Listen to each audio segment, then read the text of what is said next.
যে যদি কারোর স্ত্রীর ভরণ পোষণ দেওয়ার মতো ন্যূনতম সক্ষমতা না থাকে, মহর পরিশোধ করার মতো ন্যূনতম সক্ষমতা যদি না থাকে, তার জন্য নবী করিম সাল্লাল্লাহু আলাইহি সাল্লামের নির্দেশনা হলো তিনি বিভিন্নভাবে নিজের যৌন আকাঙ্ক্ষাকে অবদমিত করবেন, নিয়ন্ত্রণ করবেন। তার মধ্যে থেকে একটা পদ্ধতি হলো রোজা রাখা।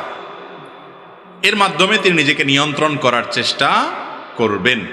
আর এর পাশাপাশি তিনি তো অবশ্যই উপার্জন করে করে নিজে তার স্ত্রীর ভরণ পোষণ মহরের টাকা জোগাড় করার চেষ্টা করবেন। মনে রাখবেন, বিবাহের সক্ষমতা এটা শরঈ দৃষ্টিকোণ থেকে আসার জন্য শর্ত হলো স্ত্রীর কোনোভাবে মহর দেওয়ার মতো টাকা থাকা, আর সহজ কথায় ডাল ভাত জোগাড় করার মতো টাকা থাকা। ডাল ভাত জোগাড় করার মতো টাকা বুঝেন? আমরা আজকাল অনেকে মনে করি যে বিয়ে করতে হবে মানে হলো বিরাট টাকা পয়সার মালিক হইতে হবে, অনেক টাকা পয়সা থাকতে হবে, আলিশান একটা বাড়ি করতে হবে, বড় একটা চাকরি থাকতে হবে, অনেকগুলো পয়সা ব্যাংক ব্যালেন্স থাকতে হবে, ঘরে অনেক কিছু থাকতে হবে। এগুলো আমাদের সমাজ বানিয়ে নিয়েছে।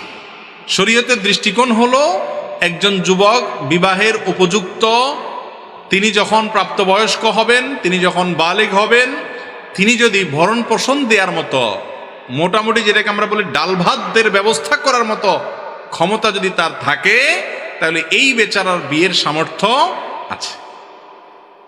এখন সমাজ বলবে না না, তোমার সামর্থ্য এখনো হয় নাই, নিজের পায়ে দাঁড়াও। এই পায়ে দাঁড়ানোর মানেটা যে কি, এটা এক এক মুরব্বীরা, এক এক বাপ মারা এক একটা বুঝেন।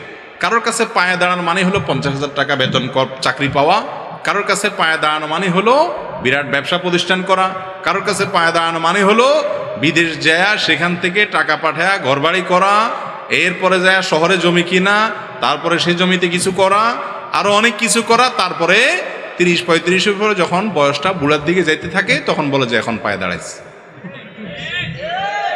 মনে রাখবেন, বিবাহ যত কঠিন হবে ব্যভিচার তত সহজ হবে।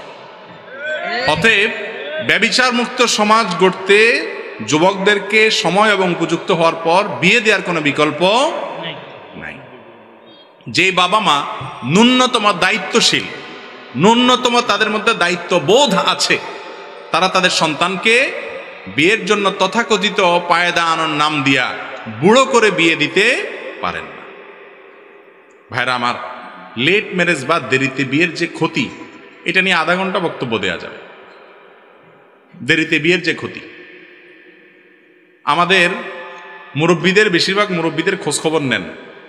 ডক্টর খন্দকার আব্দুল্লাহ জাহাঙ্গীর রহমাল্লাহ বলতেন, আমাদের চাচি, নানি, দাদি যারা সেই জেনারেশনের মানুষদের খোঁজখবর নিয়ে দেখেন যে বিয়ে হয়েছে খুব অল্প বয়সে, এরপরে বাচ্চা কাচ্চা হয়েছে 8টা, 10টা, 12টা, দাঁত সবগুলাই আছে, একটাও পিলিং করা লাগে না, রুট ক্যানাল করা লাগে নাই, চোখে এখনো চশমা দেওয়া লাগে না, কোরআন তেলাওয়াত করতে পারে, আপনার মতো হয়তো খাবার চোখেও দেখে নেই, কিন্তু এরপরেও তারা এখনো তাগড়া, সুস্থ, অনেক সময় যুবকদের চাইতেও বেশি আছে।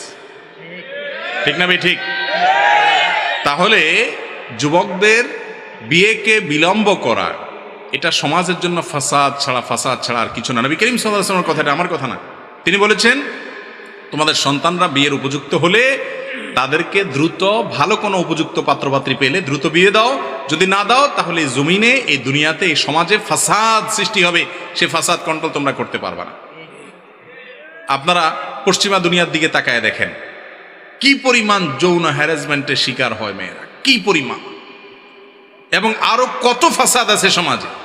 এই ফাসাদগুলো থেকে মুক্তির মূল মন্ত্রই হলো মানুষকে পুত পবিত্রতার পথে আহ্বান করা, পর্দা পুশিদার, চোখের পর্দা এবং অন্যান্য পর্দার সবগুলো বিধানকে আমাদের সমাজে প্রয়োগ করা, ইমপ্লিমেন্ট করা, ব্যক্তির মধ্যে আনা, এবং যুবকদেরকে, মেয়েদেরকে উপযুক্ত হলে বিয়ে দিতে বিলম্ব না করা।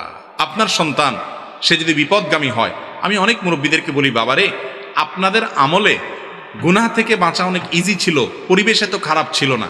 এখন পরিবেশ এত খারাপ যে ইয়াংরা তাদের নিজেদেরকে রক্ষা করা অলমোস্ট অসম্ভবের মতো কঠিন হয়ে গেছে। সোশ্যাল মিডিয়া হোক, অনলাইনে অফলাইন হোক, এই আল্লাহর বান্দাদের চোখের জেনা থেকে বাঁচানোটা তাদেরকে কঠিন হয়ে গেছে। এই টাইমটাতে তাদেরকে বাঁচানোর জন্য আপনাদের আন্তরিকতা প্রয়োজন, বিচক্ষণতা প্রয়োজন, দূরদর্শিতা প্রয়োজন। আর যুবকরা বসে বসে ঠিক ঠিক না বলে চাকরি বাকরি খোঁজেন। কাজকাম করেন, এটাও ঠিক। মাহফিল এমন একটা জায়গা যে এটাও ঠিক ওইটাও ঠিক, সবই ঠিক। আল্লাহ তাআলা আমাদেরকে আমল করার তৌফিক দান করুন।